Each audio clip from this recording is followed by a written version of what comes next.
ಎಲ್ಲ ಸ್ನೇಹಿತರಿಗೂ ನಮಸ್ಕಾರ.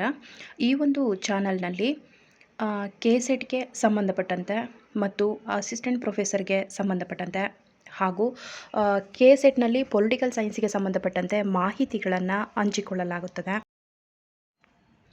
ಕಳೆದ ಬಾರಿ ಅಸಿಸ್ಟೆಂಟ್ ಪ್ರೊಫೆಸರ್‌ನ KEA examination authority, Karnataka examination authority 2021ರಲ್ಲಿ ನಡೆಸಿರುವಂಥದ್ದು.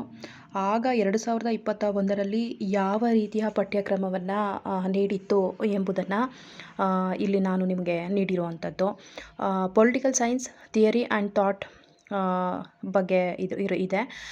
ಯೂನಿಟ್ 2ನಲ್ಲಿ ಕಂಪರೇಟಿವ್ ಪೊಲಿಟಿಕಲ್ಸ್ ಆ್ಯಂಡ್ ಅನಾಲಿಸಿಸ್ ಅನ್ನುವಂಥದ್ದು, ಮತ್ತು ಯೂನಿಟ್ 3ನಲ್ಲಿ ಇಂಡಿಯನ್ ಗವರ್ನಮೆಂಟ್ ಆ್ಯಂಡ್ ಪಾಲಿಟಿಕ್ಸ್ ಅನ್ನೋದ್ರ ಬಗ್ಗೆ ಇದೆ. ಹಾಗೆ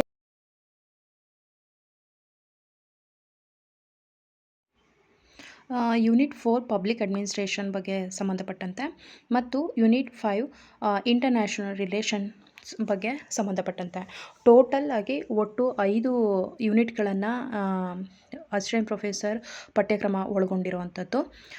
ಇದನ್ನು ಆಧಾರವಾಗಿಟ್ಕೊಂಡು ಅಧ್ಯಯನವನ್ನು ಎಲ್ಲರೂ ಪ್ರಾರಂಭಿಸಿ.